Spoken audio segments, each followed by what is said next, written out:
ვიყოთ. აი პირველი ლოლიტა. გახსოვთ ლოლიტა ალბათ, ხო? ეს არის თინეიჯერი გოგო 13 წლის როგორც მახსოვს ტექსტში, რომელსაც სასიყვარულო ურთიერთობა აქვს თავის მამინაცვალთან. სიტუაცია აქ არის ესეთი, რომ ცალსახად პედოფილური ის არის, რა ქვია, გემოვნების თუ განწყობის ტექსტია. ეხლა რაც არ უნდა თქვა, როგორც არ უნდა შეაფასო, 13 წლის მოზარდთან ურთიერთობა აქვს მოციფულ მამაკაცს, 45 წლის არის მე მგონი ჰუმბერტი. ეს პედოფილია, მაგრამ მოდი ჩვენ ახლა შევხედოთ ახლა ამ ტექსტს ლოლიტას თვალებით, ხო? აი ლოლიტა როგორც არქეტიპი, როგორი არის. ლოლიტა ეს არის მეფის ასულის, ანუ აი ამ პირველი არქეტიპის წარმომადგენელი, ანუ ტექსტის დასაწყისში ჩვენ ამას ვხედავთ, როგორიც არის, რომლის ჩრდილოვანი მხარე ცალსახად არის ეს ბოზი გოგოს ამბავი, ხო? ამ კვადრატში არის უმანკოება, რაღაც გარკვეული ტიპის მოლოდინები ცხოვრებისგან და პროტესტის მოთხოვნილება.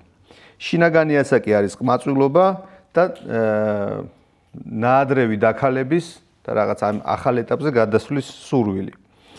ხა როგორი არის ეს ლოლიტა? გარეგნულად არის ბავშვური, მოუსვენარი, კაპრიზულად ცნობისმოყვარე, რომელსაც არ უნდა რომ იყოს საყვარელი.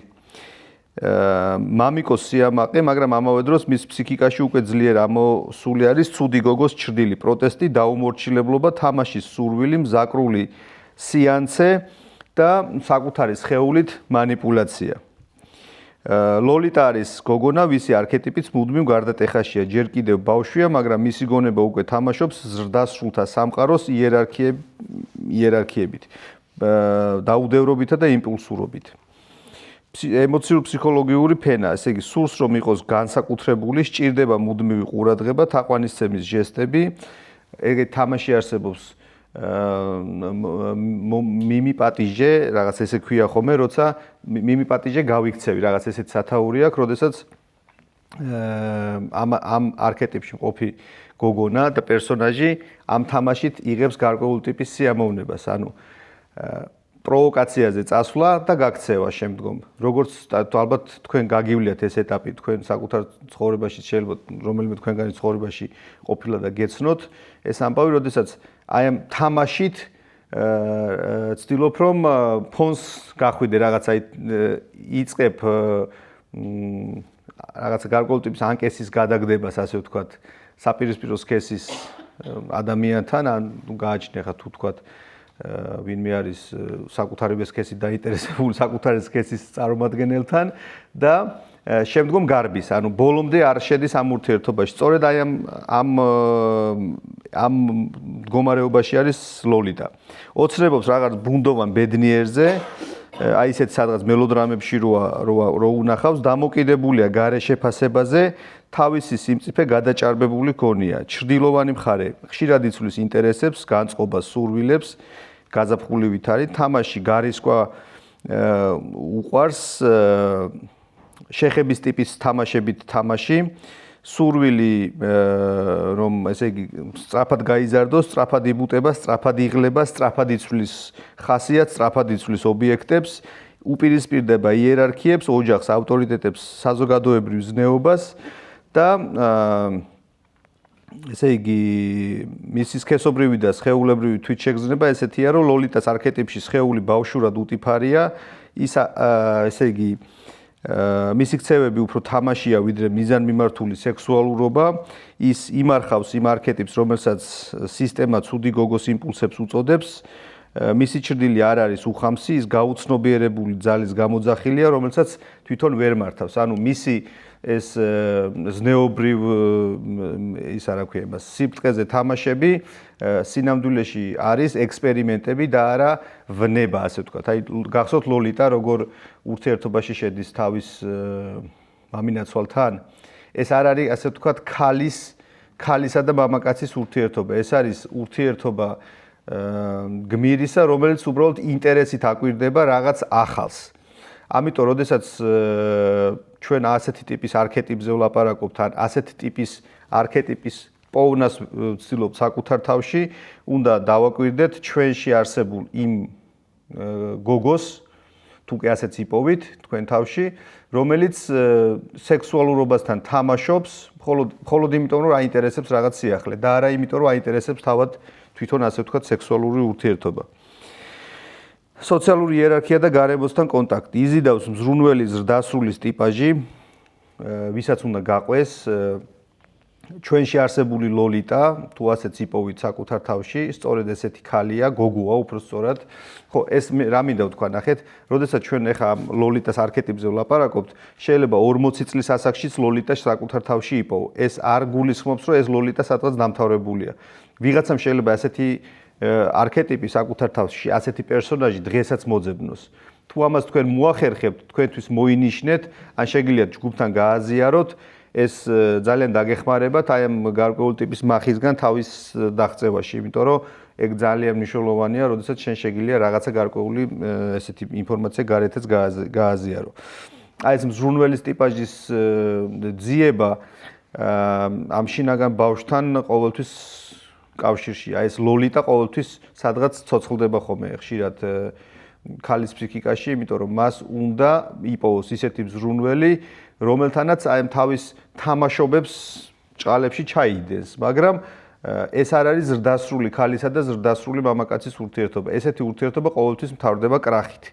ლოლიტას ურთიერთობა ჰუმბერტთან მთავრდება კრახით, იმიტომ რომ ესე იგი ფსიქოლოგიური ინცესტი ვერ დამთავრდება ვერასოდეს ჯანსაღი ურთიერთობით. თუ თქვა თქვენ ასეთ ტიპის ურთიერთობაში ახლა ან უახლოეს პერიოდში ყოფილხართან ხართ, უნდა იცოდეთ, რომ ამისი დასასრული ყოველ შემთხვევაში ლიტერატურა ესე გვეუბნება, უეჭველი არის რა? სიმბოლური მკვდარი ბავშვი, რასაც ბადებს ლოლიტა, ხო? ანუ ეს ურთიერთობა ყოველთვის მართალია ჰუმბერტისგან არ ყავს ის ბავშვი, მაგრამ ნაბოკოვი გვეუბნება, რომ მომავალი ასეთი ტიპის ურთიერთობას არ აქვს. მეგობრებთან და თანატოლებთან თავს ლიდერად მიიჩნევს, უფროსებზე ახდენს გავლენას ბავშვური შარმით, ლოლიტა ასეთი პერსონაჟია, არა მარტო ჰუმბერტს თუ გახსოვთ, სხვა მამაკაცებთანაც როცა ხვდება წიგნში, თავბრუს ახოს ისეთი გოგოა რა, რაღაცა შეუძლია რომ აიკიდოს ბჭყალებში, სადღაც ბარში შესვლისას ვიღაცა ზრდასრული მამაკაცი, ეხლა მე ვფიქრობ რომ პედოფილები თუ არ იყო სავსე იმდროინდელი ამერიკის ის შტატები, სადაც ისინი მოგზაურობენ, მაგრამ არა, ლოლიტას აქვს თვითონ ეს რაღაცა შინაგანი ენერგეტიკა, რომლითაც წამოაგებს ხოლმე იმ ჰუმბერტს, რომელიც წესით სადღაც მეფის არქეტიპში უნდა იყოს იმ დროს და იმასაც თავისი მეფესაც ხო არის მეფის არქეტიპში, ან კაცის შემთხვევაში ხო არის მეფისასული ხო ქალი და უფლისწული და მაწანწალა ქვია. იმ ჰუმბერტს თავისი მაწანწალობის პერიოდი არ გაუვლია და როგორც კი ხვდება მას ბოზი გოგოს არქეტიპი, პირდაპირ წამოაგებს ამ თამაშზე და მისით მანიპულირება მარტივია.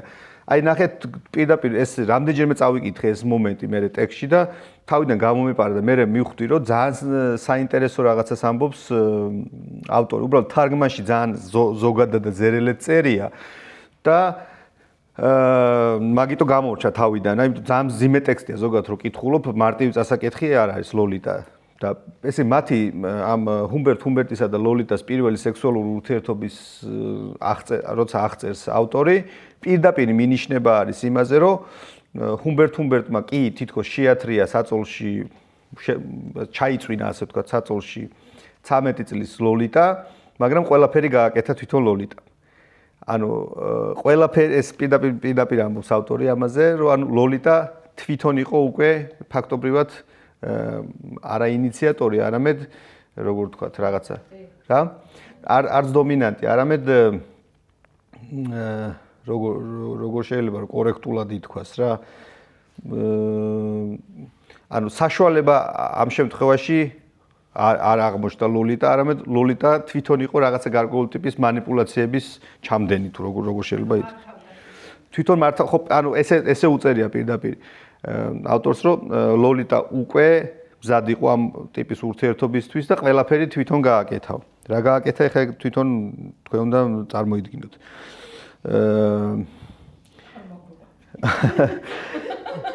სცენარებს ქმნის თავის თავში, როგორი იქნება ბედნიერი და ამბობს, რომ მე ბედნიერი ვიქნები თუ და ეს თუ დათქმები ლოლიტას ტიპის არქეტიპის პერსონაჟებს ყოველთვის აქვს. ანუ მან ყოველთვის უნდა დათქვას რაღაცა, რომ აი ბედნიერი იქნება თუ მოხდება ესე, თქვა, უბედური იქნება თუ მოხდება ესე, თუ მის ცხოვრებას ყოველთვის თან დაძდევს ხოლმე.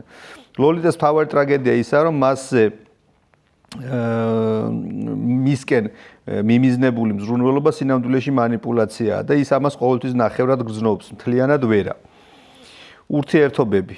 სურს სიყვარულის რიტუალები, უნდა რომ იყოს წყნარი ლამაზი გოგო, რომლის გულსაც დიდი ბიჭი დაიპყრობს, სინამდვილეში ყველა ლოლიტას და არქეტიპულად ესეთ ტიპაჟებს, როგორც გითხარით, ეს ჭყალებში გარყვნილება კი არ აინტერესებს. მას უნდა რომ თავის საწყის მდგომარეობას, ანუ მეფის ასულობას დაუბრუნდეს. ანუ სადღაც გულის სიღრმეში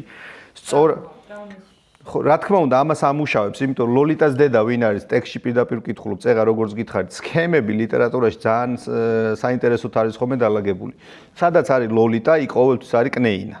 ანუ დედა ყავს უბრალოდ ესეთი манипуляტორი, ესეთი მაკონტროლებელი ხისტი, მკაცრი დედა, რომელიც ასე ვთქვათ, გუდავს საკუთარ შვილს და სახშიც მოიყვანს, ასე ვთქვათ, ახალ პარტნიორს და პარტნიორებს მუდმივად იცვლის, მოიყვანს, დასვავს, ასე ვთქვათ და რაღაც მომენტში შეიძლება იფიქრო, რომ საკუთარი იმისთვის, რა ქვია, ბედნიერებისთვის შვილის გაწირვასაც არ მოერიდება. აი შვილით манипуლირებაც კი შეუძლია, ცოტა ძიმე ნათქვამი შეიძლება იყოს, მაგრამ ასეთი ტიპის რეალური ადამიანები ცხოვრებაში მეც მინახავს, რომ საკუთარი შვილით შეუძლია манипуლირება მოახდინოს პარტნიორზე. აი ასე ირიბად აკეთებს ამას პირდაპირ წერია ეს ტექსტში. ხო, აღფრთოვანდება მამაკაცის ყურადღებით, თან თუ ეს მამაკაცი არის ზრდასრული, ცუდი გოგოს პერიოდში თამაშობს გავიქცევი, გამიშვი, დამიჭირე სცენარებს, არ უყვარდება მუდმივად, მხოლოდ ენთება და ხშირია ხოლმე ეს ანთება. ლოლიტას შემთხვევაში ჩვენ ამას ხშირად ვხედავთ, რომ ძალიან ესე ალაგ-ალაგ ხანიკ ბანაკში შეუყვარდა ვიღაც, ხან აქეთ, ხან იქით, ისეთია რა. ზერელი არის ამ ურთიერთობებში.